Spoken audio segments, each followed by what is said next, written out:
Thank you for listening to the Business Sphere. Don't forget to share this episode and subscribe. Joining me today is speaker, mentor, and business builder, Paul Martinelli. He built his cleaning business from nothing to millions, and now he helps entrepreneurs achieve their full potential. Thanks for being on the show today, Paul. Excited for you to be here. Right on. Thank you so much for inviting me, and great to be with all of you who are tuning in. Yeah, so this is going to be a lot of fun because you being in the cleaning industry to now in helping a lot of entrepreneurs get started. Maybe share with the listeners your backstory. How did you get involved in the cleaning business? And even prior to that, what went on in your life to become an entrepreneur? Oh my goodness. I think, I know you have interviewed hundreds of people, and I bet that within all of us, there's this common DNA that I do think that maybe you're born with that drive to become an entrepreneur. I really do. And then I think, God willing, you're placed in an environment that's conducive for that part of you to mature and develop and grow. So I was always an entrepreneur, right?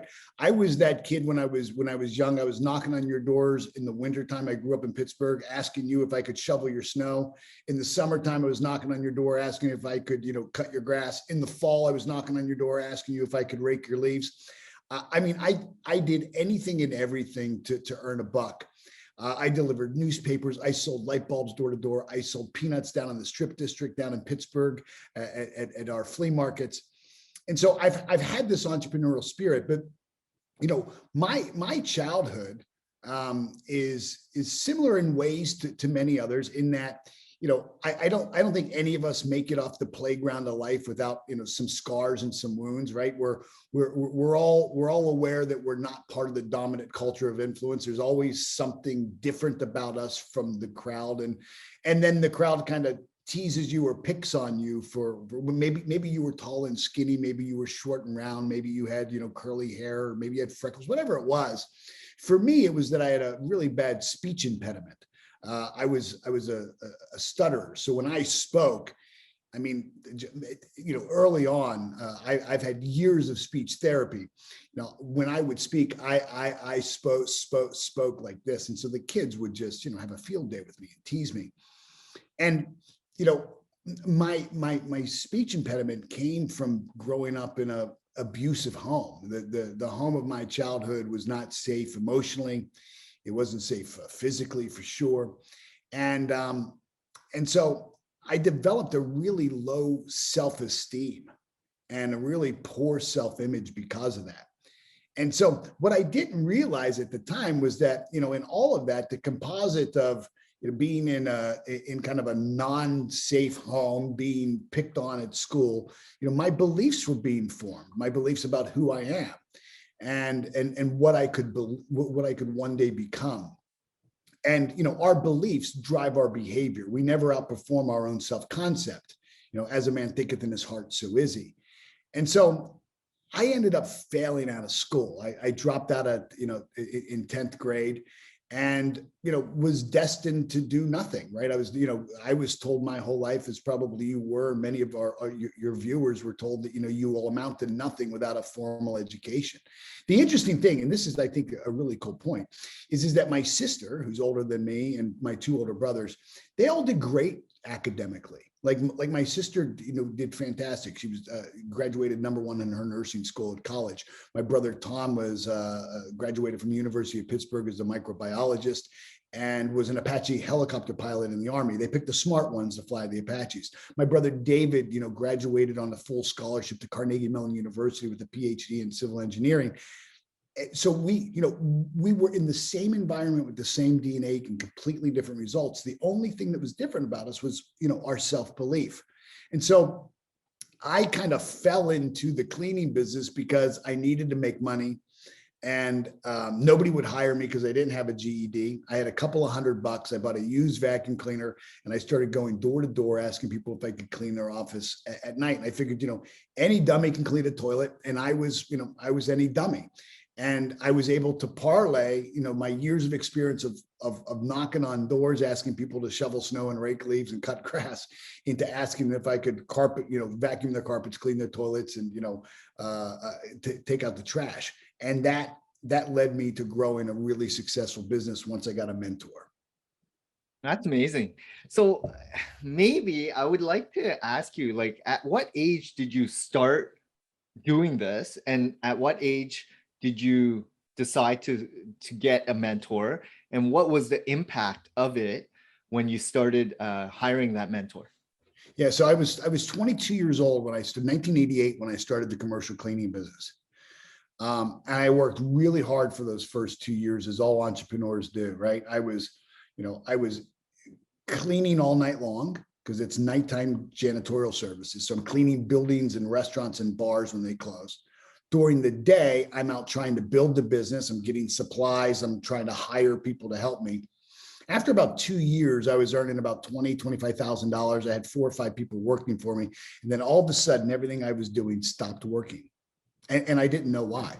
I would pick up an account, and then I would lose another account. I would get a new employee, and one of my other supervisors would quit. I was that, just proverbial gerbil, going, one step forward, 2 steps back. And I didn't know why.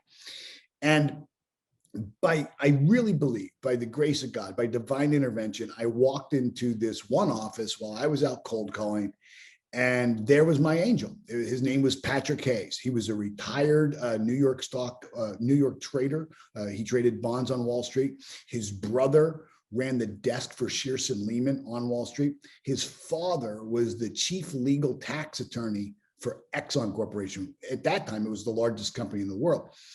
And so Patrick had kind of grown up with the silver spoon in his mouth. He was a trust fund baby, but he was also very successful in his own right. And he had retired probably at 45, and said that he was committing his life to helping other people, and that if I would do what he told me to do, the way he told me to do it, the number of times he told me to do it, that he'd help me grow my business. And he handed me a book, and it wasn't just any book. It was this exact book. Now, when he gave me the book, it was brand new. All right. And this is the book, Think and Grow Rich by Napoleon. Oh, you've got it. There it is. Right. All successful people have it. And he gave me this book, and he said what he was going to do is he was going to take me through the book word for word, sentence by sentence, paragraph by paragraph, page by page, chapter by chapter, and that we were actually going to do the book. Like, we were going to do every exercise in the book. Strange thing happened. Within 3 years, I had earned $250,000. Within 5 years, I was worth $1 million. That wasn't supposed to happen. Now, my copy of the book says, 7 million copies sold. 7 million people didn't get rich. Yeah, there were 7 million copies sold. But how many people buy the book and never open the book? How many people buy the book and never finish the book? How many people bought the book, read the book, and never did any of the exercises? And how many people may have done some of the exercise, but didn't have a mentor come along? And here's the cool thing. You ask, what did I pay him? Nothing. He didn't want any money. And so I then applied those principles. I built 6 now multi-million-dollar companies. Those companies have generated over $750 million in revenue. So nearly $1 billion. That's not supposed to happen for a high school dropout. I've traveled and worked, all over the world, speaking, teaching, training, and coaching. That's not supposed to happen for a high school dropout. I built the largest training organization, as far as I know, in the world, where we certified 36,000 people to become licensed coaches, speakers, and trainers. I partnered with John Maxwell 10 years ago. I was at lunch with John Maxwell, and John and I became business partners, and we built the John Maxwell team. You got a John Maxwell book right there.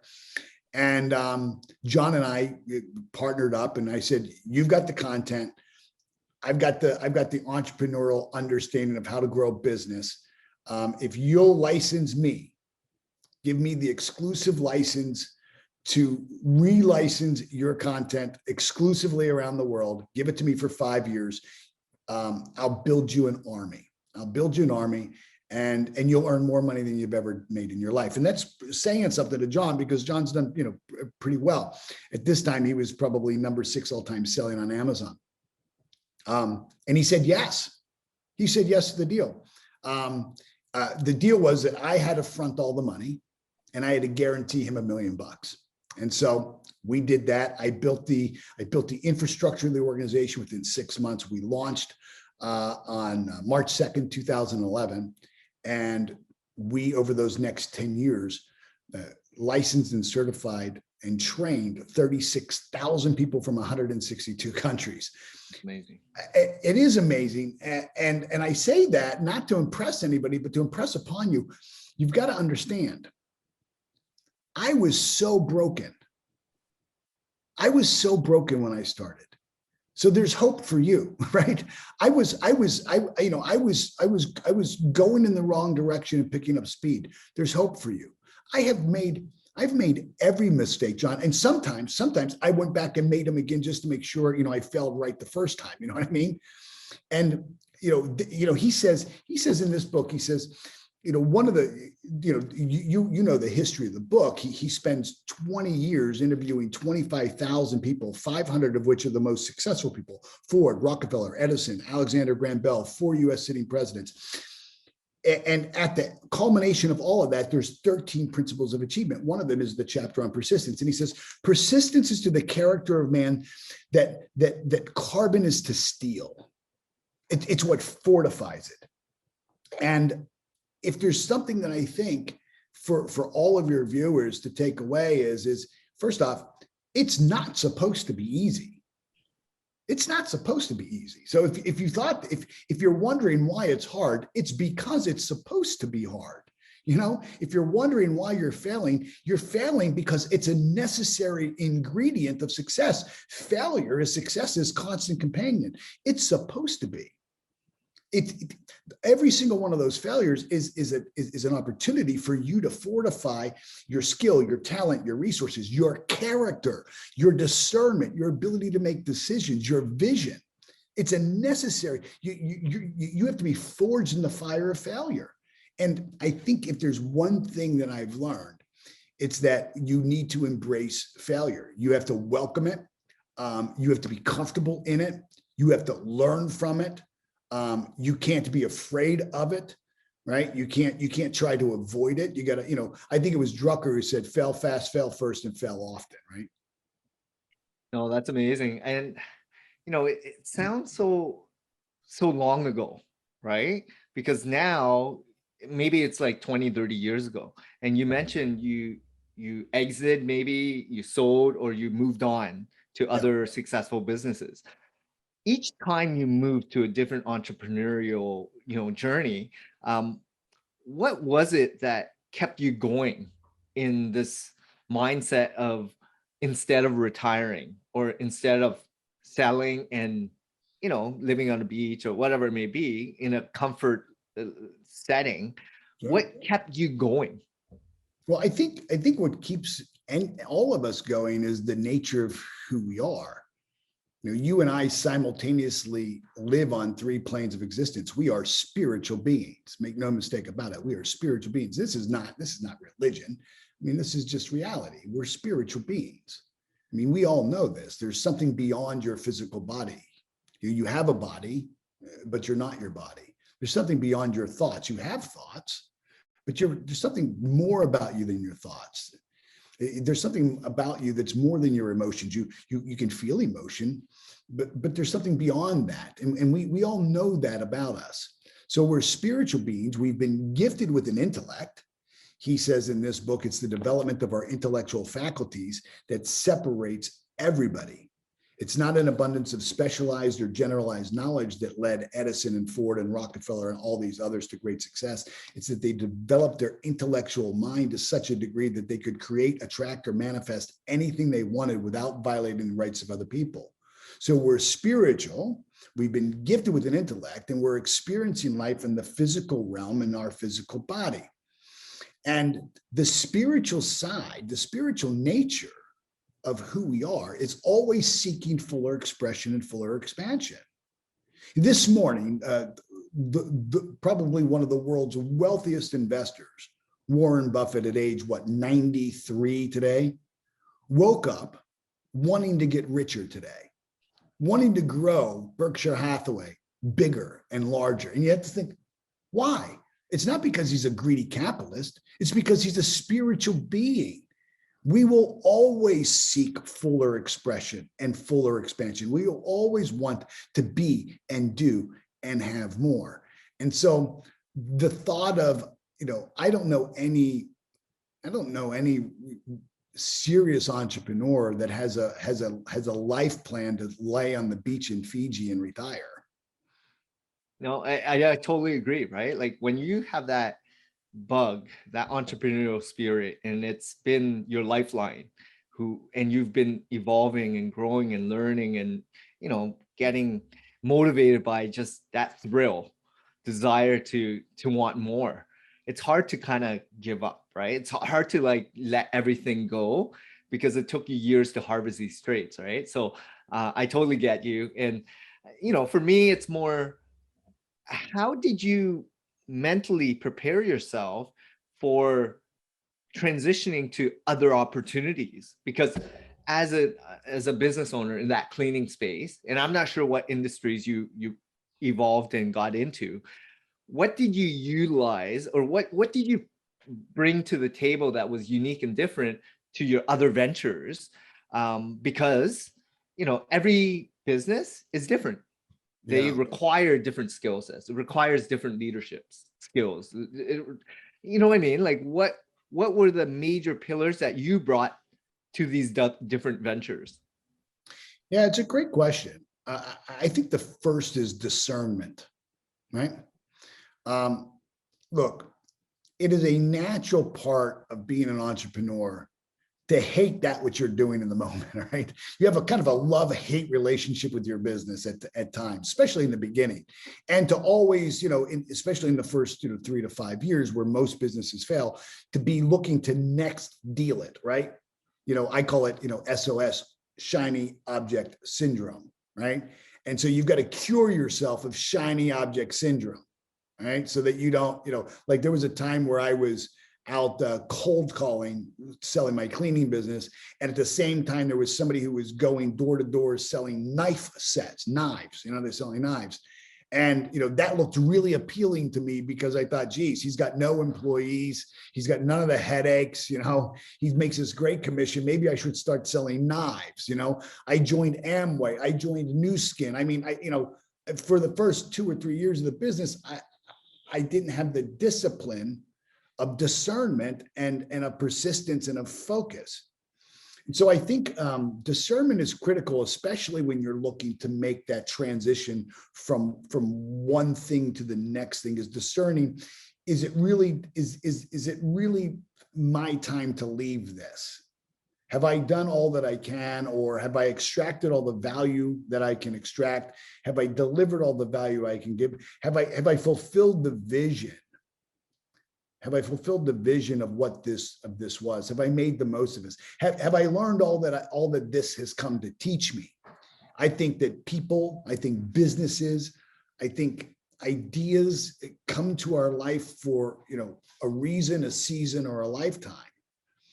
And sometimes there's the cleaning business was a season of my life. It was 18 years, and towards probably the last 3 years, I felt the static. I just felt the static of, it would continue to grow larger, but it was no longer challenging. It was going to be the same thing. It would be Groundhog Day for me over and over and over again, just with different clients. And that it lost its appeal. I like the startup. I like the drive at the beginning. So I think one of the key things is discernment. Have you extracted and added as much value as you can? Is it truly the end of the season? And then I think, when you make that transition into the next, phase of your life or deal or opportunity, I think it's important that you take an honest self-inventory of yourself, a really honest inventory. of what really are your skills, what are your talents, what are your resources, what is your potential, and what's going to be required in this new area. Because, from training 36,000 coaches, all of those who came, almost all of those, 90% of them came from some other industry. They were car salesmen, they were school teachers, they were insurance agents, they were bricklayers, they were painters, they were dance instructors. They all came from something else, and they were looking to next deal whatever they were doing. So they had one foot in their old life and trying to plant a foot in their new life. And perhaps the biggest mistake they made was they thought that all of the skill, talents, abilities, and resources that they had developed in their one deal was going to automatically transfer. So somebody who was, a successful insurance agent and selling insurance thought that they could just come over to, sales in selling speaking services. And as you know you're one of the masters in marketing, it doesn't transfer. You've got to build your brand, you've got to build your reputation, you've got to build your following, you got to build your visibility, you got to all from scratch. And you don't really get bonus points for what you've done in the past. So, I thought, geez, I was successful in the cleaning business. I'll be able to step into the coaching arena very quickly. Not so much. I had great skills, talents, and abilities from being an entrepreneur in that setting, but this was going to require a whole different level of skill, talent, and ability that I didn't have and I hadn't developed.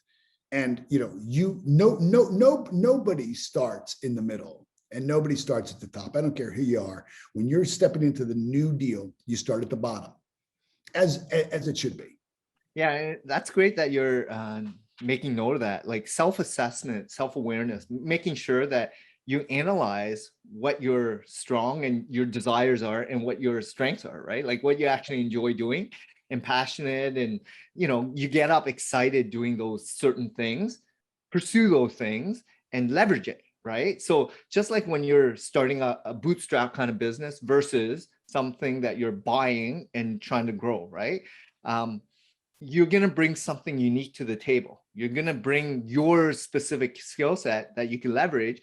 Maybe you have like for myself, digital marketing, right? That's my thing. I can bring that to a lot of bricks and mortar stores, and opportunities arise, right? Like different audience, different subset of attraction, right?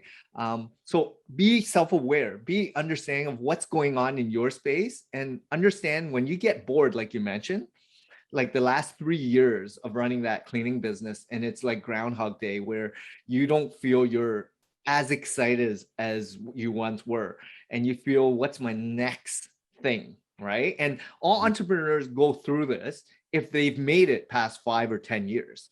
If you're just at the beginning of your journey, you don't even know what entrepreneurship really is, right? So I've been in it for 8 years now, and I still have that huge desire in learning and growing and, wanting to do more. And until that stops, I'm going to then pivot, right? But I still am very passionate because it's a never ending world of this digital age. Like there's always something new. So it's always evolving. And I don't think I will ever be still in this space. So I'm very fortunate to be in this space as opposed to a bricks and mortar trade where there's not a lot of technology advancements on a specific product. Like lawn mowing, there's only so many different brands that you can purchase to do things. Maybe you do Roomba on lawn and then you just press a button in there, right? It moves away from you as a person. You can automate a lot of things. So understanding like the gaps and opportunities and what you can bring to the table is very, very key when building a business. So I love that. Yeah, absolutely. And I wanted to ask you, so I know that you've been in this space, right? Now you're, working in the coaching, mentoring space. How different is it than your previous commercial cleaning business? Or how synergetic is it? Like, what are some of the similarities and what are some of the biggest challenges that now you're facing, because you're dealing with so many coaches and mentors that you have to train and get them up to speed? Is it more systems and processes? Is it more meetings, accountability, and not dealing with customers? Like, what are the biggest gaps that you had to uncover? Well, that's a great question. I can tell you that, coaching and mentoring people, I love to do. I love helping people unlock their potential. And I think I'm pretty good at it. I think the reason why I'm good at it is frankly, because someone unlocked mine, right? Potential is one of those things you can't see in yourself. You know, it's there. You know, there's more for you. Like, you could be doing a better job, but you can't get out of your own way. It's like you're in a box and the directions to get out of the box are taped to the top inside of the box, outside of the box, and you can't get out. And so in many ways, what I do today is what made me successful in the cleaning business. See, here's something I learned, John, is when I was in the cleaning business, you got to remember, this is 1988 when I started, right? So, if you wanted to advertise, there was one play, Yellow Pages. If somebody wanted a janitorial service, they grabbed the Yellow Pages, they went to J, and they looked for whoever had the biggest, most colorful ad. And that's, they called 3 of the biggest ads that they could find. So, you had to buy your ad a year in advance. You didn't know what your competitors were going to buy. So you were kind of forced to pay up. And so if you wanted to go out and look for new clients, like I wanted to target new clients, I could grab the Yellow Pages and I could go from A to Z, from accountants to zoologists, right? And I could call on every single one of those companies and say, hey, this is Paul with At Your Service, quality cleaning with a white glove touch. I wanted to see if I could come out and give you a free proposal. And if they said no and hung up, I could go to the next accountant. And all the way down to, bricklayers to, to all the way through the alphabet. But there wasn't a book that was this thick, full of employees. And I very quickly realized that there was something more important than the customer. It was the internal customer. See, in the first couple of years, I thought what I would do, smart entrepreneur, right? I would price as high as I could price. I would pay as little as I could pay, and I would make the margin. Sounds smart, right? Doesn't work that way, right? And so what I realized was that the most important asset I had, my most precious resource, were my employees. It's a lot easier to find a dentist office to clean. My goodness, there's thousands of them within a 5-mile radius, right? Real estate offices, lawyers' offices, engineering firms, architecture. I mean, just look around. But to find somebody who's willing to go out at 7 o'clock at night, drive their car, put a vacuum cleaner, a dirty mop, a bucket of water, go to a building, unlock the building, turn off the alarm, turn on all the lights, clean the entire building, not to steal anything, take out all the trash, deposit in the trash in the dumpster so it doesn't end up, torn all apart by raccoons, turn on the alarm, lock the door, shut up all the lights, and be responsible for all that. That's a lot harder. And so what I realized was my most precious resource was my employees. And if I could build people, they would build my business. And so I stopped paying them by the hour. You pay them by the hour, you cheat them. Because, if you go into the dentist office, after cleaning that dentist 4 or 5 times, you learn how to clean it a little bit quicker. And so I started paying them by the job. If they could do it better and they could do it faster, they could make more money. I started giving them a percentage of everything that happened inside the account. So if I got the carpet cleaning, the window cleaning, if I sold the supplies, they got the profit share in this. So, and then I started to talk to them about what their dream was. Finding people to clean toilets is pretty hard. I had employees who worked with me for 15 years. I have 3 people who still work for me. They left the cleaning company, have been with me. They've been with me for 30 years. What's the difference? Well, when I was building the business, I would sit down with a husband and wife and say, what do you want? Do you want some money for college? Do you guys want a new car? Do you want to earn an extra $5,000 this year to go on vacation? Because if you do, I've got a bank and a doctor's office right around the corner from your house. I'm going to show you how to clean it. If you'll clean it every day, you guys can earn whatever amount of money. And so I learned to dream build with people. I learned to mentor and coach people who were employees. I learned to build, I learned to show them, hey, look, I know you're not going to stay in this job forever. I want you to stay as long as you can. I want to pay you as much as I possibly can until your value is so great that you exceed the value that the money that I can pay you for it. And then I bless you and go on. I don't want to enslave anybody. I don't want to hold you down. I want to build you up. And it was amazing at how, other companies, because I live in South Florida, seasonally, they would lay people off. We would never lay people off. We had jobs all the time. And so I think there's a lot of similarities there, John, between, what I do now in terms of mentoring, that skill of seeing people's potential, speaking life into them, and then most importantly, creating an opportunity for them, creating a pathway for them to live their dream. I think, if you're going to mentor people, it's not about giving advice. Mentorship is not about giving advice. If you've got a mentor that doesn't open up, doesn't take their phone and copy their, open up all their contacts and say, what do you need? Let me make that connection with you. That's what true mentorship does. Otherwise, go to a counselor, go to the SBA, sign up for a SCORE class, Service Corps Retired Executives. Get all, you get all the advice you want.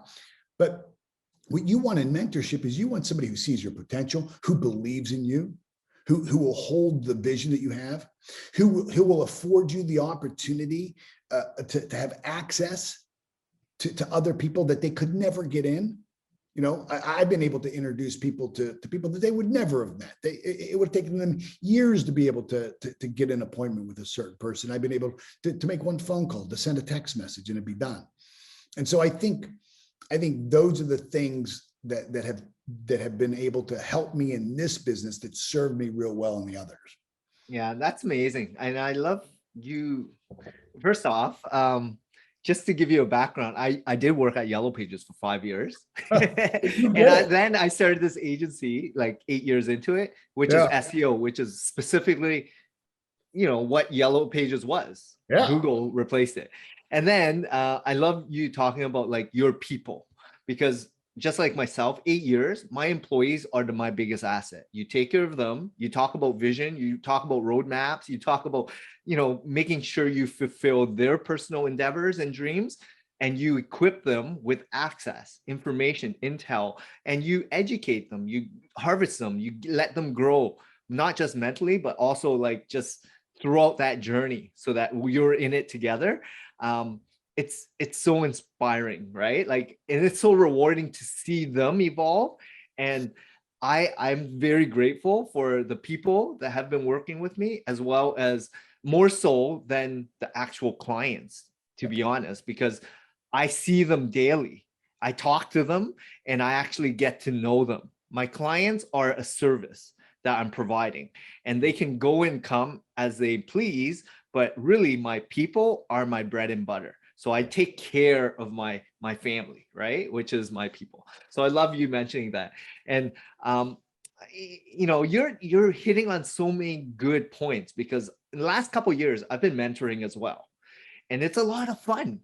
Not only that, it's like rewarding, because not only do I have my team, my staff, but now I'm helping other entrepreneurs get their foot wet, start off, or different stages of their lifespan, not let alone like that mindset shift from 9 to 5 to starting a business. There's so much to consider, and they don't even know what they don't know, right? So it's fun, but it's also exciting, right? And I get a lot of thrill in trying to see them progress. Not everyone succeeds, though, because a lot of people give up, like you mentioned, persistence, right? And one time, a couple of times of failure, it's like, I just can't do it. I got too much on my plate. I got family obligations. I'm like, guess what? That's reality in business. You do what you got to do. You don't sleep sometimes. You work 7 days a week. You just make it happen. And if you're not mentally ready to do this, you wait until you are, because you want comfort, 9 to 5. You want stability, sure. But when you kind of are driven by 100% commission, or something that is self-driven that you have to work on and get rewarded on, then that is on you to make it happen, right?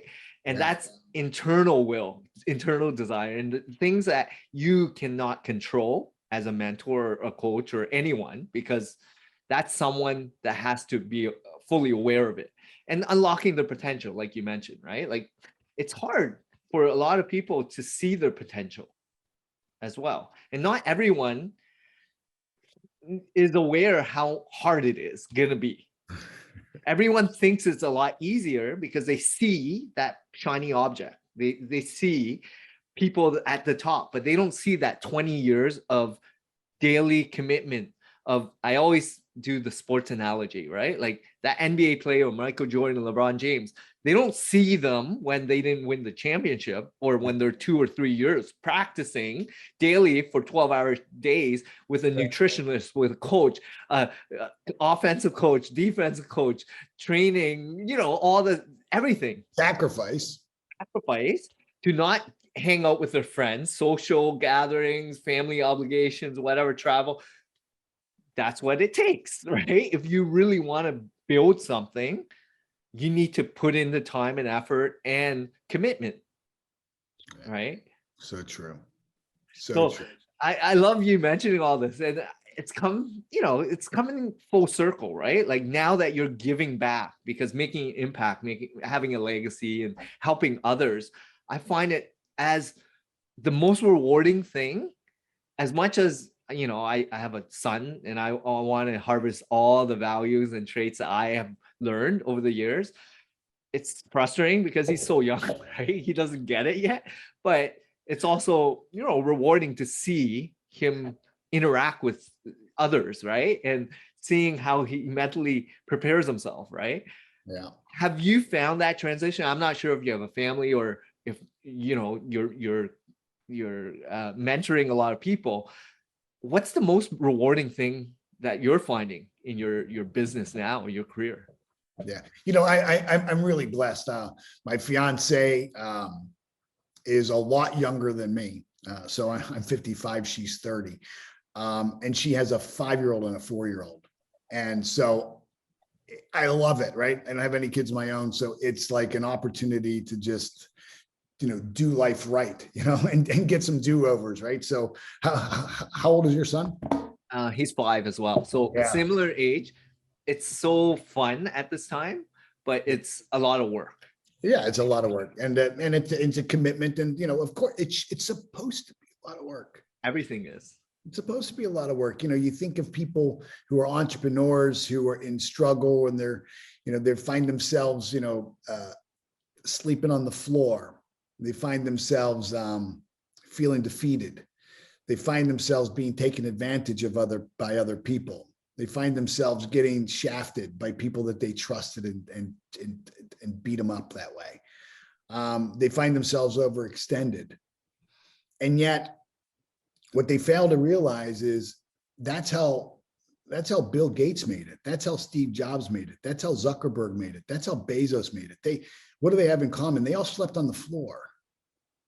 They all got taken advantage of at some point in time. They all got defeated at some point in time. I mean, Gates and what was it? Yeah, Gates and Jobs both kind of kicked out of their company. Jobs more famously, but Gates was invited to leave. It wasn't as dramatic as what happened to Jobs, but so that's part of entrepreneurship. That's part of success. So I think for me, the most rewarding time is seeing somebody through the valley, right?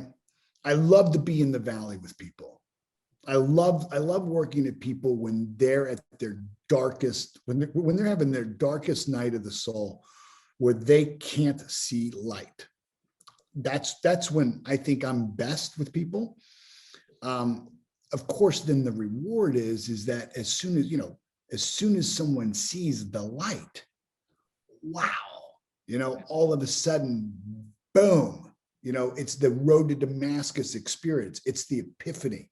It's the shift in everything. It's the application of all the lessons from every stumbled footstep that now all of a sudden leads to like certainty, right? And then to be able to walk with that person and see them go, into the light of their achievement. Perhaps the most rewarding thing. And then certainly giving back. I wrote, I've only written one book, And people have asked me, first off, I'm John Maxwell. I was John Maxwell's business partner for 10 years. He's written 125 books. Why haven't I written a book? And to be honest with you, I thought, what am I going to do? Write a book on goal setting? I mean, lots of people have books. There's lots of, there's great stuff on goal setting, great stuff, right?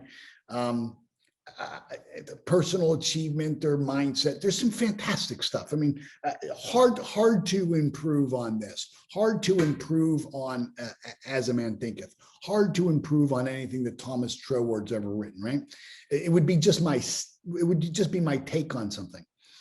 But I did write a book, and I did write a book on Think and Grow Rich, because I think there's 3 missing chapters of Think and Grow Rich.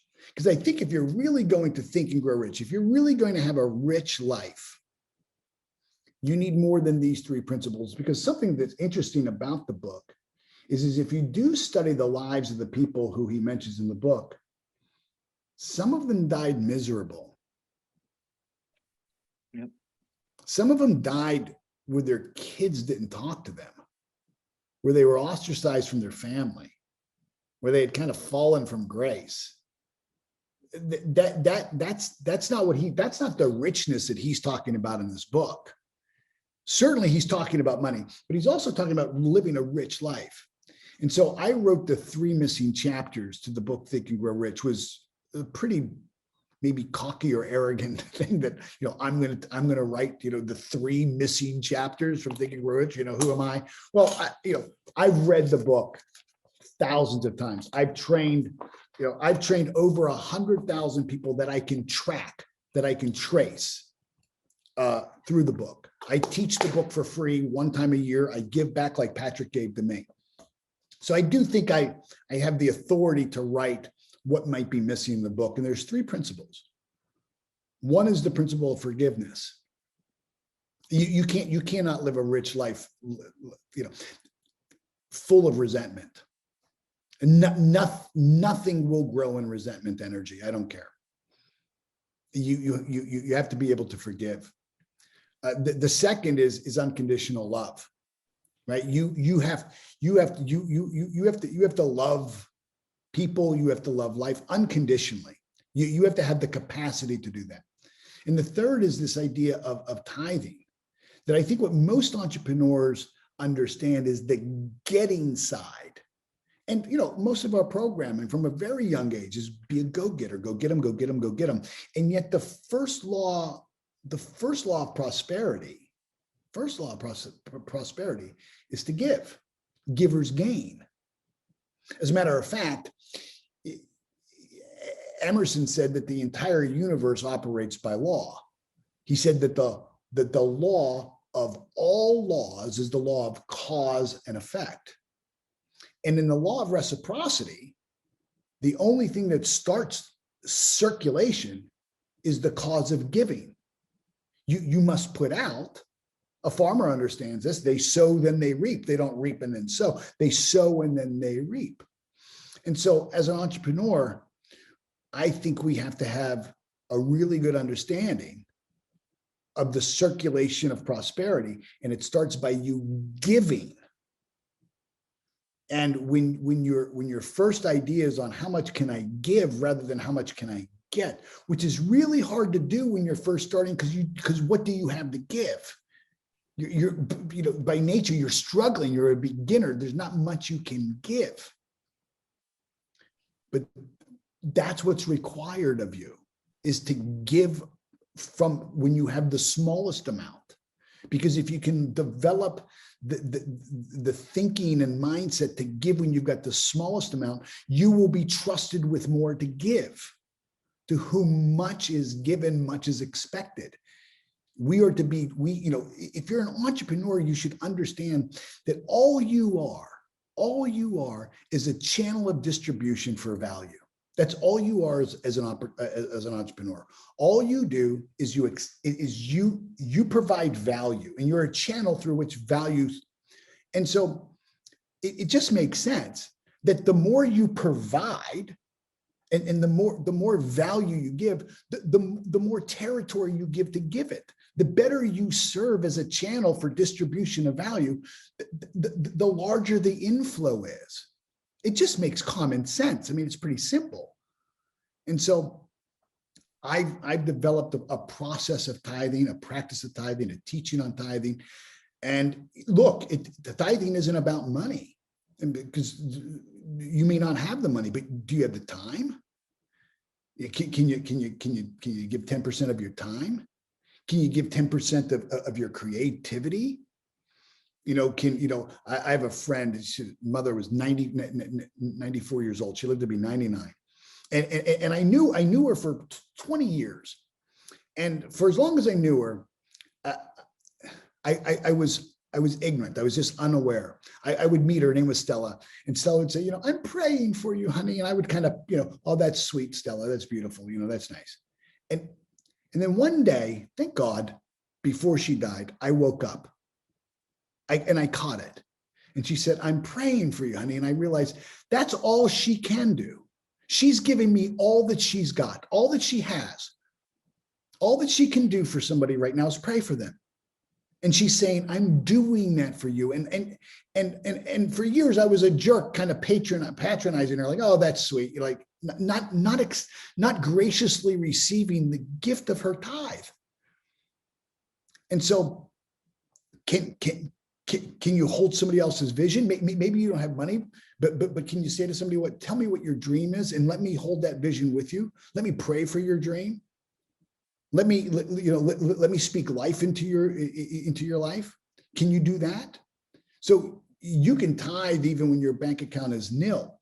And I think when we can understand that as entrepreneurs, when we can understand our role as channels of distribution of value, and we understand that the more we give, the more we get. It's real simple.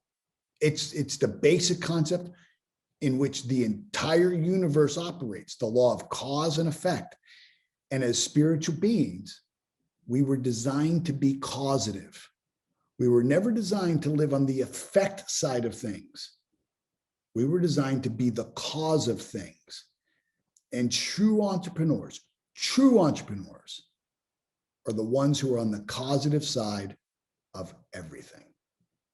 That's amazing, Paul. I mean, these 3 bullets, I really, truly, take to heart myself, like forgiving, just understanding people, right? Like different perspectives. It's so important. Like I read The Obstacle Way by Ryan Holiday. I'm a big give and take guy. Adam Grant, some great givers out there, understanding what's going on in people's lives. Mm-hmm. And don't be objective in terms of like, you don't have to dig deep. Like as much as what's going on in their lives, you have no idea. Accept it and help as much as possible, right? Wow. Take it in, slow down, because people already have already judge people by how they dress, wear, look, feel, touch, whatever, the stuff they possess. But why? Why are people judging others, right? So as I become more globally traveled, world traveler, right? Like I'm big into not just here in North America, but like third world countries, understanding like what people have to go through in their daily undertaking to just have our necessities of water, food, shelter, just clean clothes, right? Like sanitation is not even normal there. You think here we have electricity? Over there they're lucky to have it once an hour. One day you get 1 hour of it. Like things like that, and how fortunate and grateful we are to then want more, and then not look at others and say, wow, what's going on? Like, why am I so petty in terms of certain things, and why am I judging others? And I have no idea what's going on in their lives, their situation, what's impacting their decisions, right? So as you mature, as you become more wise, as you now that you've lived a little bit longer than others, and I believe that as an entrepreneur or any business owner or any human, you should have different people in all aspects of your life. And I was so fortunate while working at Yellow Pages. I dealt with tens of thousands of business owners, and they were aged from 50, 60, 70, 80, 90-year-olds. And each of them gave me so much wisdom of our mentor sessions. Every time I had a renewal meeting with them, I would ask them, why are you still doing what you do? Like, what keeps you going? What excites you today, right? They have the big smile and happy face. It's like my desire to keep, taking care of my family. Keep my community is everything. Without them, I have nothing, right? It's like the social aspect. These things are pillars of life, and you need to make sure that it resonates with your lifestyle, right? So whatever business or life you're gonna venture into, just make sure you are full, right? Like make sure you not just dream it, but live it to the best of your ability. Don't judge. Be a constant giver. Reflect as much as possible. Live presently, and try not to get too caught up. Stop chasing, right? It's like you're comparing to others when you should only be comparing to yourself 2 days ago, 2 years ago, 5 years ago, right? And all these things I've been just learning, reading, learning, talking to others. And these are real people as opposed to a social post, right? Someone selling you a dream or something, right? Like as you become more wise, the business aspects of it all, as well as what's in it for you. You utilize what your bandwidth is. Be in control of it. Remove everything that is a distraction, right? And as you age and become more wise, you're more control of every aspect of your life: health, exercise, business, relationships, religion, community. All these things are so important, right? So Paul, thanks a lot. I love this conversation. We can go on for hours, but I know I respect your time. And I just wanted to ask you, like, is there any final tips that you would like to add to any of the listeners? And maybe plug your how to reach out to you. What's the best way? Your contact information, the website maybe, or email. Go ahead. Sure. Well, thank you. My email is just paul@paulmartinelli.net.com. Goes to some real estate agent in Canada. So it's paul@paulmartinelli.net. The website's paulmartinelli.net. Let me leave you with one truth that I think if you'll take some time and really contemplate the consequence of this truth in your life, it has the ability to change the way you do everything. Okay. And here it is. It's a universal impossibility. It's a universal impossibility for you to have conscious awareness of an idea and not be fully resourced to bring it into physical manifestation. So in other words, that dream idea to start $1 million business, you wouldn't be able to have conscious awareness of that concept. You would not be able to tap into the vibrational frequency of the composite of energy that creates what we call an idea.